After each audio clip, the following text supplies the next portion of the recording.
Bonjour à tous, bienvenue dans cette vidéo, surtout dans cette église Saint-Martin de Cey-sur-Saône. Comme je vous l'avais promis dans la vidéo de visite de l'orgue, aujourd'hui nous visitons l'église. Vous allez découvrir les cloches, les statues, les tableaux et tout ce que contient cette magnifique église de Cey-sur-Saône. Mais tout d'abord, je vais vous faire l'historique de l'église. Au XIe siècle, à Cey-sur-Saône, il n'y avait qu'une simple chapelle dépendant de la paroisse de Pont-les-Traves à côté d'Auvange. Au XIIe siècle, les Augustins de Grande-Cour établirent un prieuré à Saint-Albin qui remplaça l'église de Pont. À la chapelle de Cey fut substituée une église gothique dont rien ne reste. L'église actuelle est l'œuvre de l'architecte Jean-Pierre Galzeau, dont c'est sans doute le chef-d'œuvre. Après sa mort, c'est son frère Jean-Joseph qui prit sa succession. Les travaux de construction ont été adjugés le 11 mars 1739 à François l'Héritier, entrepreneur à Port-sur-Saône, pour 29 000 livres. La première pierre fut posée le 20 juillet 1739 et l'église fut achevée sans son clocher et bénie le 11 novembre 1750. Le curé de l'époque est Jean-François Nobis et a joué le rôle de contrôleur des dépenses et, dans ses notes, apparaît le nom d'un Italien, Giulietti, chef de chantier. La construction du clocher-porche, très élégant d'environ 50 mètres, coiffé d'une toiture bulbeuse à l'impériale, fut entreprise en 1755 après que les habitants eurent obtenu l'autorisation de vendre plusieurs assiettes de leur bois. Hugues Fèvre de Besançon fut l'adjudicataire pour la somme de 14 000 livres. L'église complètement terminée fut consacrée le 27 septembre 1761. Nous nous trouvons sous le porche. Nous allons voir plusieurs statues et plusieurs décors qui ornent celui-ci. Premièrement, nous voyons cette pierre polychrome du XVIe siècle représentant Saint-Martin. Ici, le portail de l'église, excusez-moi pour la lumière, est un magnifique fronton décoré avec une grille classée, une grille du XVIIe siècle. En haut se trouve la statue de Saint-Ferjeux tenant sa tête.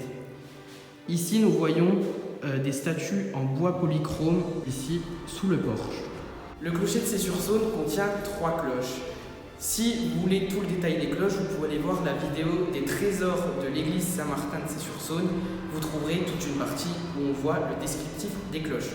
Nous nous retrouvons ici devant le premier tableau. C'est une peinture monochrome représentant l'ascension du Seigneur. Nous sommes maintenant ici devant une statue, c'est le Christ au manteau. C'est une pierre sculptée du début du XVIe siècle et elle était placée initialement dans l'enceinte du château Rance, qui est maintenant une partie du collège de Cey-sur-Saône. Nous arrivons maintenant devant un tableau qui s'intitule Ecce Homo.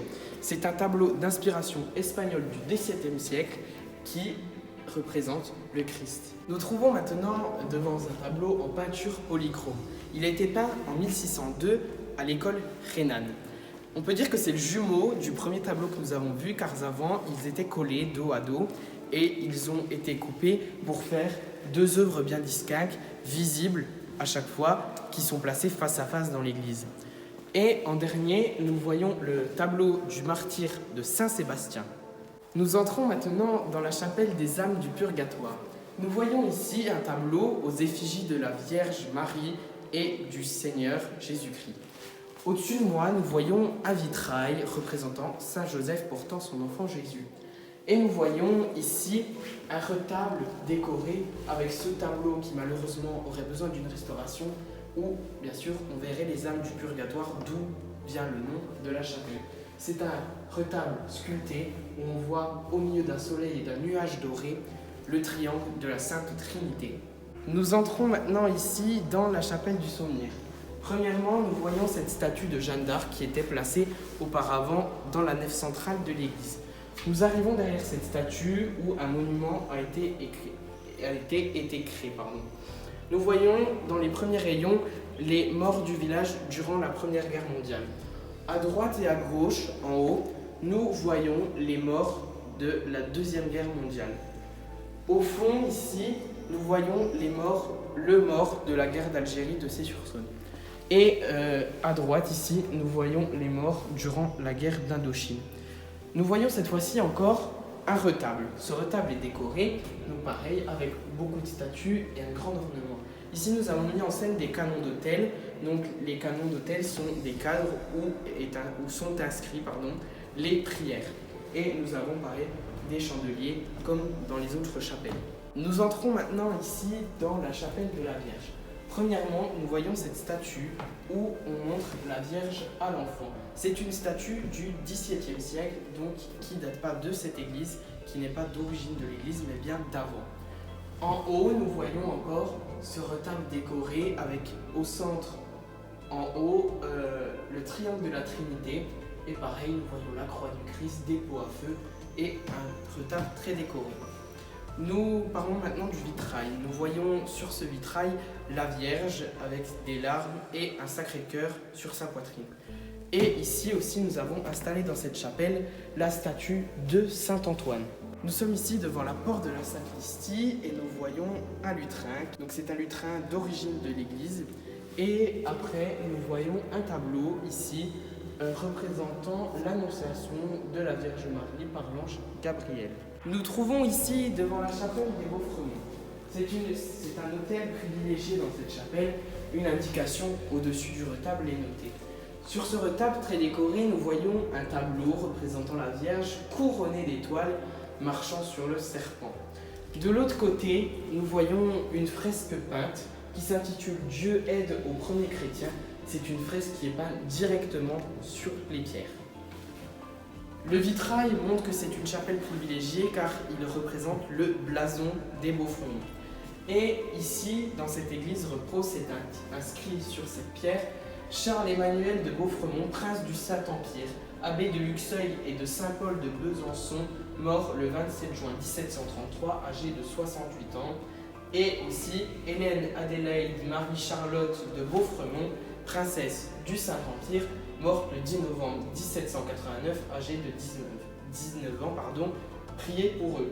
Donc cette indication nous montre que des personnes ici reposent dans l'église, mais nous ne savons pas exactement où dans l'église.